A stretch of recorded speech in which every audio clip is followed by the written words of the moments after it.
اور یوسف کے ساتھ دو اور نوجوان قید خانے میں داخل ہوئے۔ ان میں سے ایک نے ایک دن یوسف سے کہا کہ میں خواب میں اپنے آپ کو دیکھتا ہوں کہ میں شراب نچوڑ رہا ہوں، اور دوسرے نے کہا کہ میں خواب میں یوں دیکھتا ہوں کہ میں نے اپنے سر پر روٹی اٹھائی ہوئی ہے اور پرندے اس میں سے کھا رہے ہیں، ذرا ہمیں اس کی تعبیر بتاؤ، ہمیں تم نیک آدمی نظر آتے ہو۔ یوسف نے کہا جو کھانا تمہیں قید خانے میں دیا جاتا ہے وہ ابھی آنے نہیں پائے گا کہ میں تمہیں اس کی حقیقت بتا دوں گا۔ یہ اس علم کا ایک حصہ ہے جو میرے پروردگار نے مجھے عطا فرمایا ہے، مگر اس سے پہلے میری ایک بات سنو۔ بات یہ ہے کہ میں نے ان لوگوں کا دین چھوڑ دیا ہے جو اللہ پر ایمان نہیں رکھتے اور جو آخرت کے منکر ہیں، اور میں نے اپنے باپ دادا ابراہیم، اسحاق اور یعقوب کے دین کی پیروی کی ہے۔ ہمیں یہ حق نہیں ہے کہ اللہ کے ساتھ کسی بھی چیز کو شریک ٹھہرائیں۔ یہ توحید کا عقیدہ ہم پر اور تمام لوگوں پر اللہ کے فضل کا حصہ ہے، لیکن اکثر لوگ اس نعمت کا شکر ادا نہیں کرتے۔ اے میرے قید خانے کے ساتھیوں، کیا بہت سے متفرق رب بہتر ہیں یا وہ ایک اللہ جس کا اقتدار سب پر چھایا ہوا ہے؟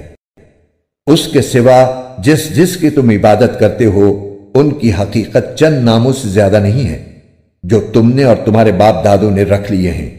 اللہ نے ان کے حق میں کوئی دلیل نہیں اتاری۔ حاکمیت اللہ کے سوا کسی کو حاصل نہیں ہے۔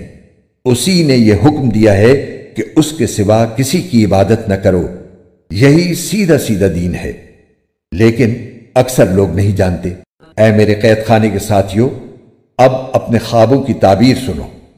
تم میں سے ایک کا معاملہ تو یہ ہے کہ وہ قید سے آزاد ہو کر اپنے آقا کو شراب پلائے گا، رہا دوسرا تو اسے سولی دی جائے گی جس کے نتیجے میں پرندے اس کے سر کو نوچ کر کھائیں گے۔ جس معاملے میں تم پوچھ رہے تھے اس کا فیصلہ اسی طرح ہو چکا ہے، اور ان دونوں میں سے جس کے بارے میں ان کا گمان تھا کہ وہ رہا ہو جائے گا، اس سے یوسف نے کہا کہ اپنے آقا سے میرا بھی تذکرہ کر دینا۔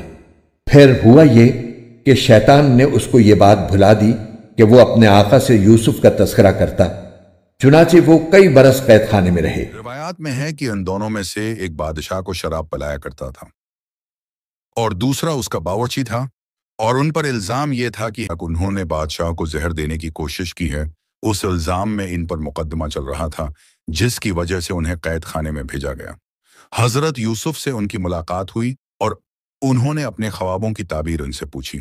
اس کا مطلب بعض مفسرین نے تو یہ بتایا ہے کہ حضرت یوسف نے انہیں اطمینان دلایا ہے کہ میں تمہارے انی خوابوں کی تعبیر ابھی تھوڑی دیر میں بتاؤں گا، اور جو ہانا تمہیں جیل سے ملنے والا ہے اس کے تمہارے پاس پہنچنے سے پہلے ہی بتا دوں گا۔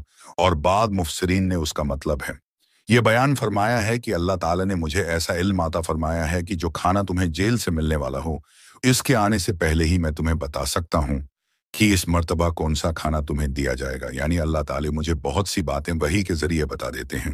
یہ بات آپ نے اصلی ارشاد فرمائی کہ آپ ان دونوں کو توحید کی دعوت دینا چاہتے تھے، اور ان کو آپ کے اس علم کا پتہ چلنے سے اس بات کی امید تھی کہ وہ آپ کی بات کو غور سے سنیں۔ اس سے معلوم ہوا کہ کسی کو دین کی کوئی بات بتانی ہو تو اس کے دل میں اپنا اعتماد پیدا کرنے کے لیے اگر کوئی شخص اپنے علم کا اظہار کر دے اور محض بڑائی جتانا مقصود نہ ہو اور اظہار کرنا جائز ہے۔ حضرت یوسف نے جب دیکھا کہ یہ دونوں قیدی ان پر خواب کی تعبیر کے بارے میں بھروسہ کر رہے ہیں اور انہیں نیک بھی سمجھتے ہیں، تو خواب کی تعبیر بتانے سے پہلے ان کو دین حق کی دعوت دینا مناسب سمجھا، بالخصوص اس وجہ سے بھی کہ ان میں سے ایک کے خواب کی تعبیر یہ تھی کہ اسے سولی دی جائے گی اور اس طرح اس کی زندگی کی مہلت ختم ہونے والی ہے۔ اس لیے آپ نے چاہا کہ مرنے سے پہلے وہ ایمان لے آئے تاکہ اس کی آخرت سے نور جائے۔ یہی پیغمبرانہ اسلوب ہے کہ وہ جب کوئی مناسب موقع دیکھتے ہیں اپنی دعوت پیش کرنے سے نہیں جھوکتے۔ آقا سے مراد بادشاہ ہے۔